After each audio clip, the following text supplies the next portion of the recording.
Kita baca bersama dari Injil Lukas bab 9 ayat 23. Kata Yesus kepada mereka semua, "Setiap orang yang mau mengikut aku, ia harus menyangkal dirinya, memikul salibnya setiap hari, dan mengikut aku."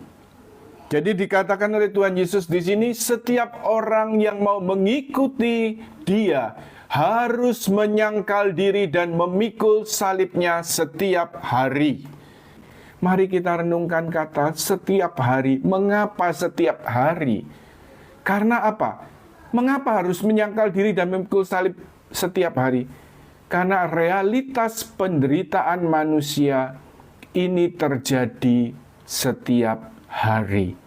Beban-beban kehidupan, masalah-masalah kehidupan itu bisa kita alami setiap hari. Tetapi menjadi satu persoalan, juga suatu pilihan bebas. Anda mau menderita demi penderitaan itu sendiri?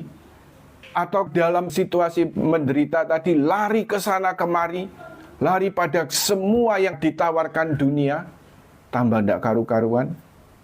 Atau Anda mau menghayati penderitaan dan salib kehidupan sehari-hari ini bersama Kristus dan demi kasih pada Kristus? Penderitaan itu disatukan dengan salib Kristus sendiri, dan ini mempunyai nilai baru, yaitu nilai penyelamatan. Yes, sudah beberapa waktu cukup lama ya. Ya, ketika saya sedang buka-buka katekismus, mencari bahan-bahan untuk referensi pengajaran, lalu kemudian saya menemukan, yaitu berkaitan ketika katekismus gereja Katolik, ajaran gereja membahas tentang awam ya. Jadi tentang rasul awam, tentang kehidupan kita sebagai kaum awam. Dan kemudian ada suatu teks yang menarik yang saya temukan waktu itu, yang kemudian saya baca, luar biasa. Benar-benar ajaran gereja Katolik ini luar biasa. Dan ini sungguh-sungguh menjawab apa yang kalau kita mengalami penderitaan atau juga salib kehidupan ini tidak pernah sia-sia kalau itu kita satukan dengan kurban Kristus sendiri. Yaitu kemudian dinyatakan oleh gereja di sini, yaitu dalam Katekismus Gereja Katolik nomor 901. Mempersembahkan kurban rohani bersama Kristus. Jadi latar belakangnya kita sebagai awam karena rahmat dari sakramen baptis yang kita terima, kita juga menerima ketika Yesus juga dipanggil menjadi imam, nabi, dan raja. Kita juga diikut sertakan dalam panggilan Kristus sebagai imam, nabi, dan raja. Kalau para imam, para romo, para pastor, mereka ditabiskan secara khusus melalui imamat yang khusus, melalui sakramen tabisan imam. Sedangkan kita, para awam, kita dipanggil menghayati panggilan imamat Kristus secara umum. Ya, jadi dalam arti imamat umum.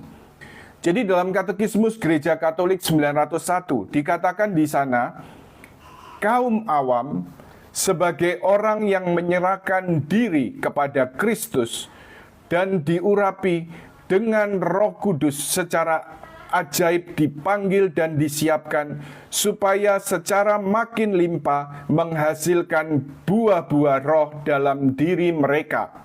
Sebab semua karya, doa-doa, dan usaha kerasulan mereka, hidup mereka selaku suami istri dan dalam keluarga, jerih payah mereka sehari-hari, istirahat bagi jiwa dan badan mereka bila dijalankan dalam roh, bahkan beban-beban hidup bila ditanggung dengan sabar, menjadi kurban rohani yang dengan perantaraan Yesus Kristus berkenan kepada Allah.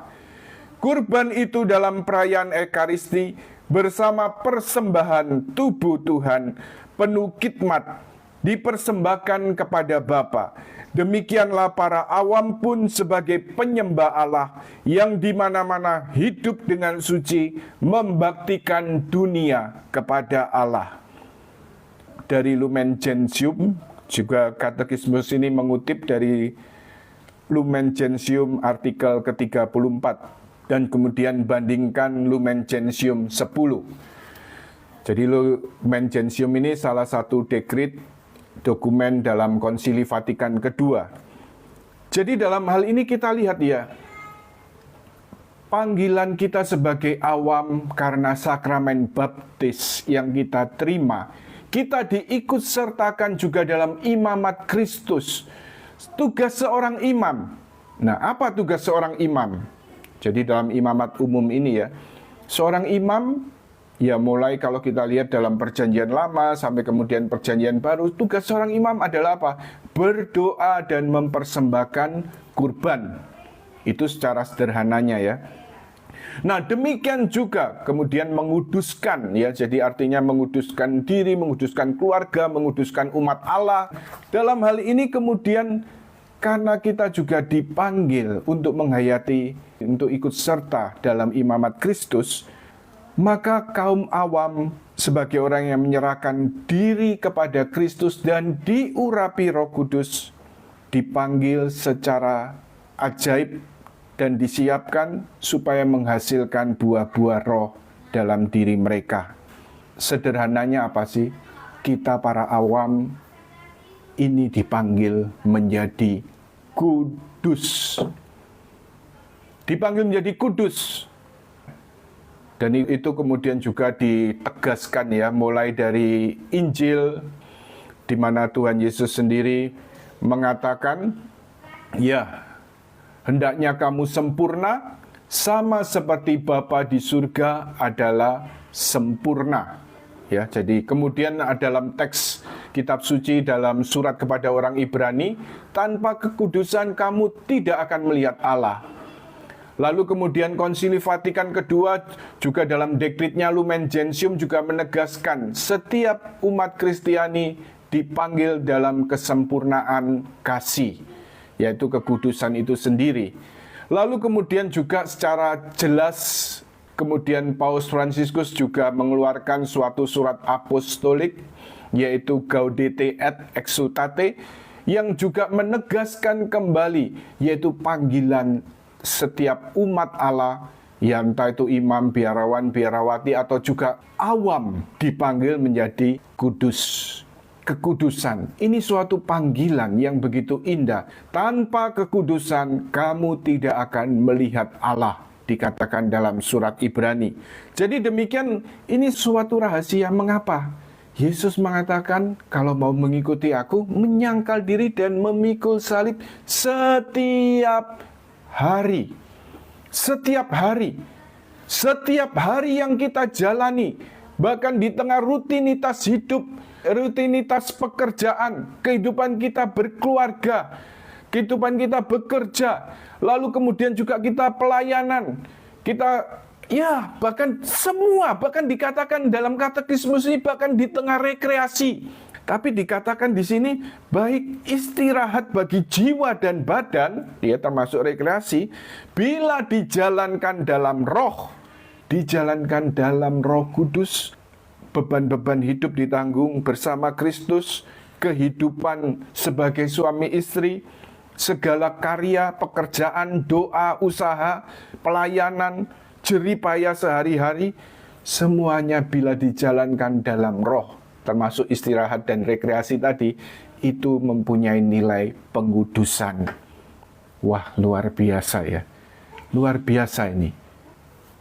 Ada suatu teladan sederhana, dan rupanya melalui orang kudus ini memberikan suatu pengaruh yang besar atas seluruh gereja.